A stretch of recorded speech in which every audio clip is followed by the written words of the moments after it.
The more you let go, the more comes back to you. It sounds absurd, doesn't it?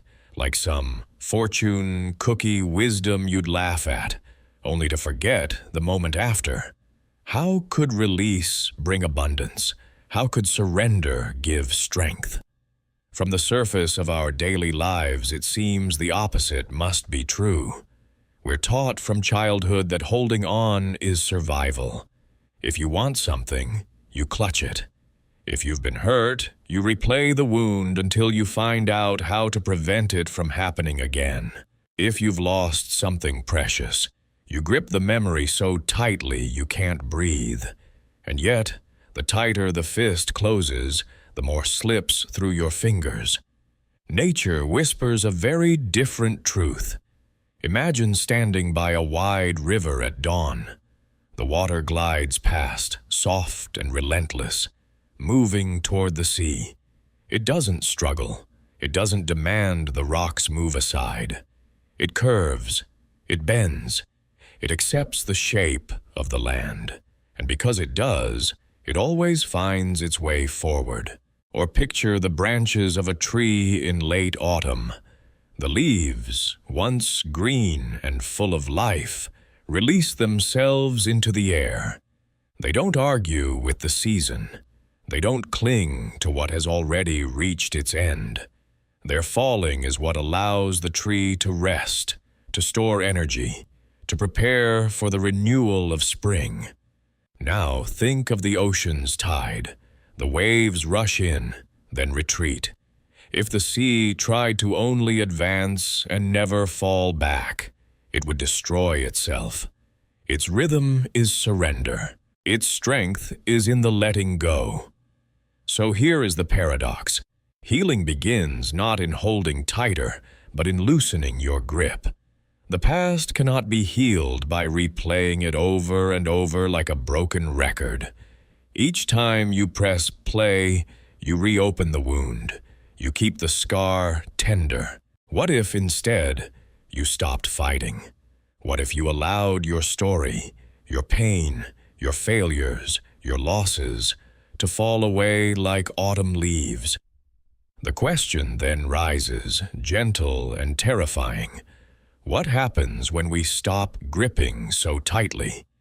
Would we fall apart, or would life carry us the way the river carries driftwood, unhurried but inevitable, toward the vast sea of what is yet to come? There's an old story about a farmer who asked his young helper to spend the day sorting potatoes. The task was simple enough. Put the large ones in one pile, the medium in another, and the small ones in a third. No heavy lifting, no back-breaking labor, just deciding, over and over again, where each potato belonged.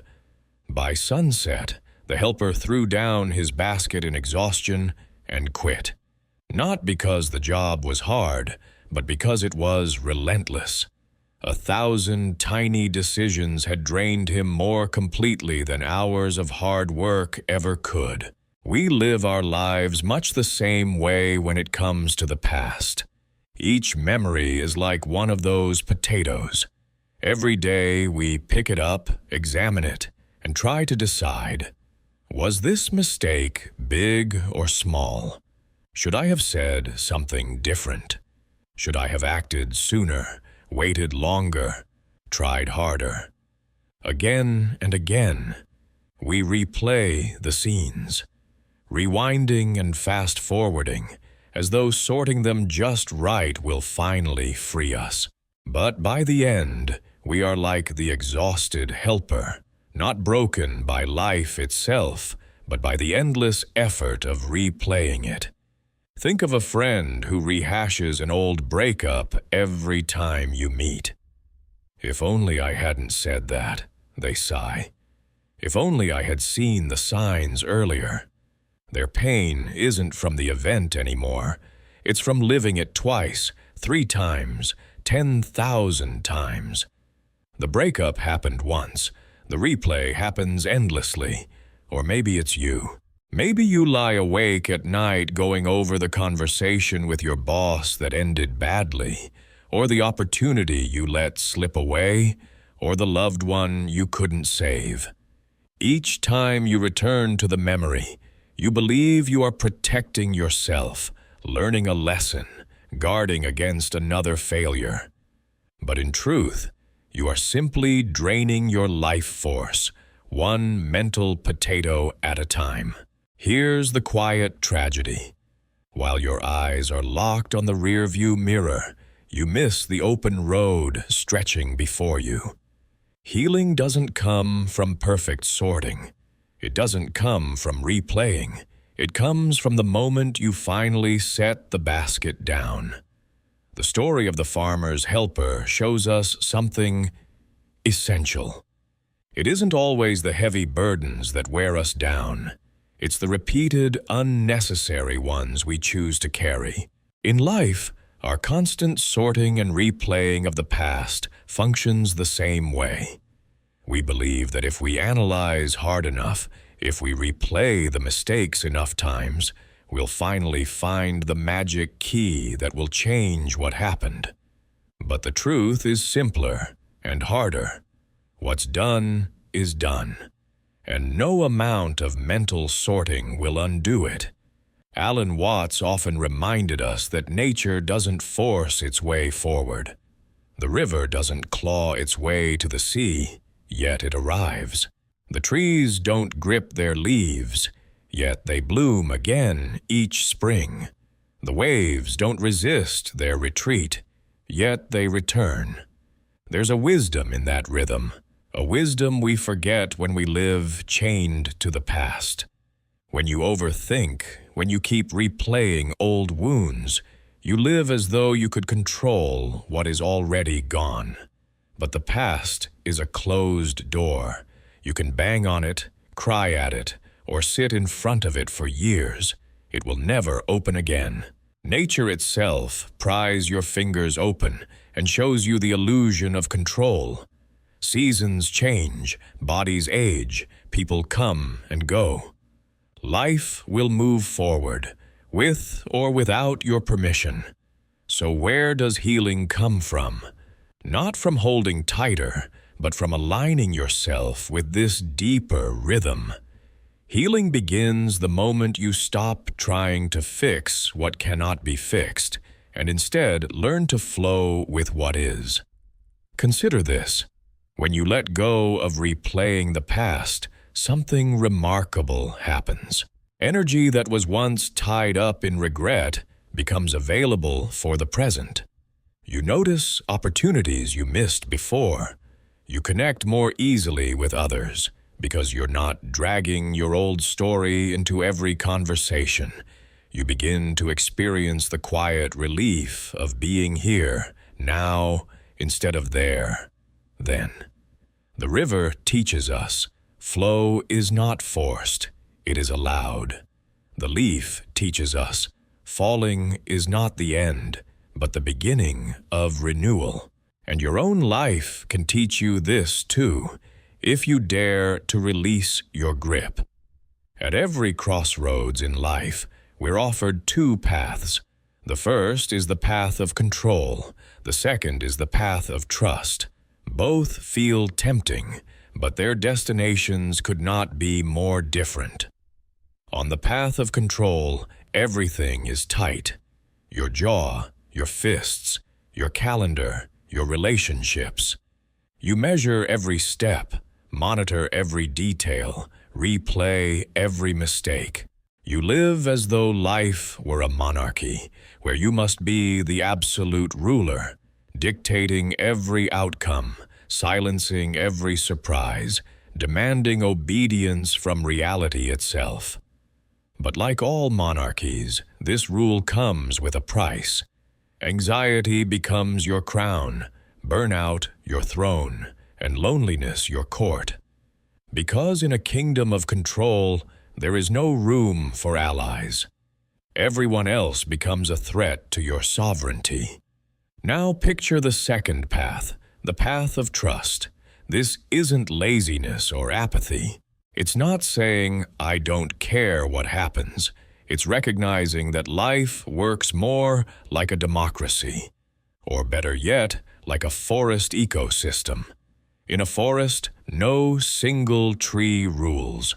The tall oaks give shade, the fallen logs feed the soil, the mushrooms recycle decay into new life, and the rivers nourish all without demanding repayment. Shared power nourishes all things without dominating anything, and in this cooperation, everything thrives. When you choose trust, you begin to move with life instead of against it. You find unexpected help, the right friend who shows up at the right time, the opportunity you didn't plan for but needed all along.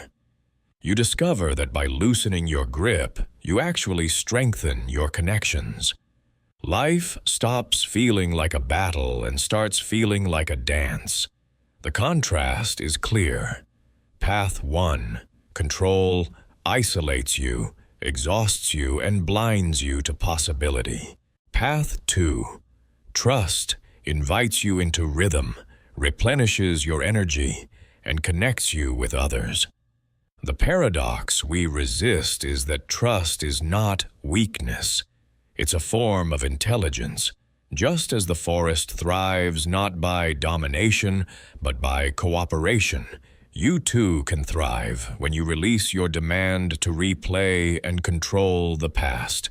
In the end, you have to ask yourself, do I want to rule a lonely kingdom of worry or join the vast democracy of life?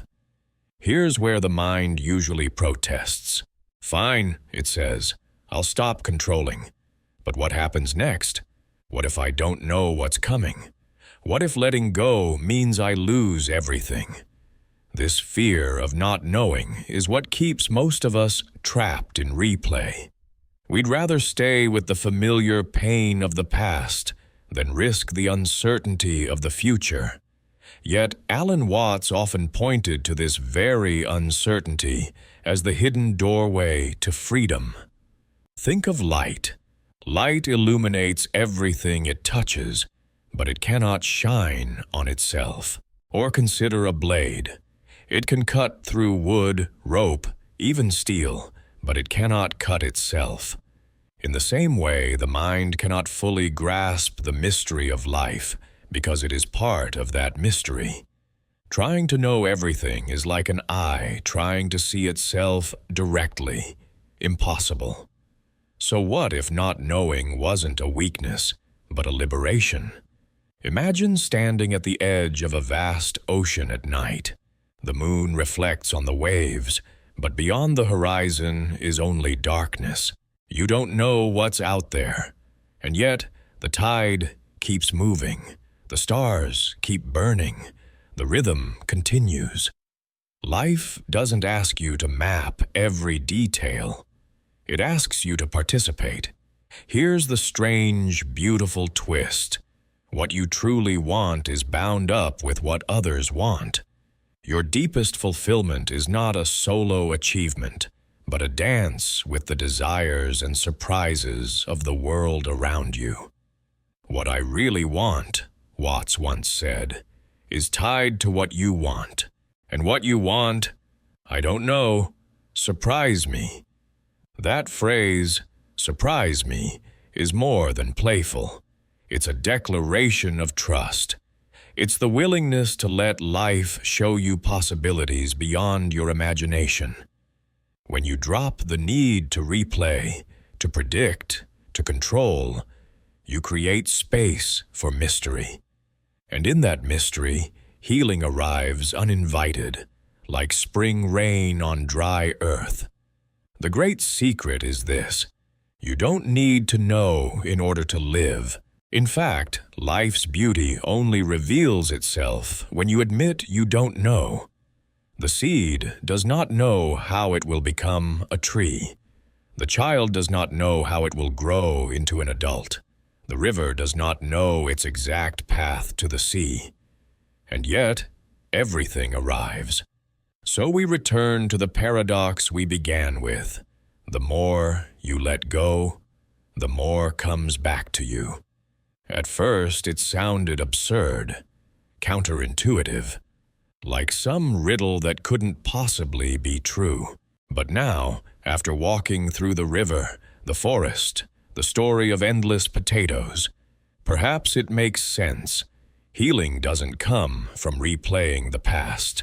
Replay is the mind's illusion of control, as if by dissecting the wound again and again, you might finally undo it. But wounds don't close by being reopened. They close when you stop scratching at them. They close in rest, in trust, in time. Decay and impermanence, the very things we fear, are not enemies at all. They are allies. The leaf must fall for the bud to grow. The tide must recede for the shore to be renewed. The silence between notes is what makes the music. Life moves forward, not because you drag it there, but because it cannot help but unfold. And this is why replay keeps you sick. It ties you to what no longer exists. It chains you to a door that will never open.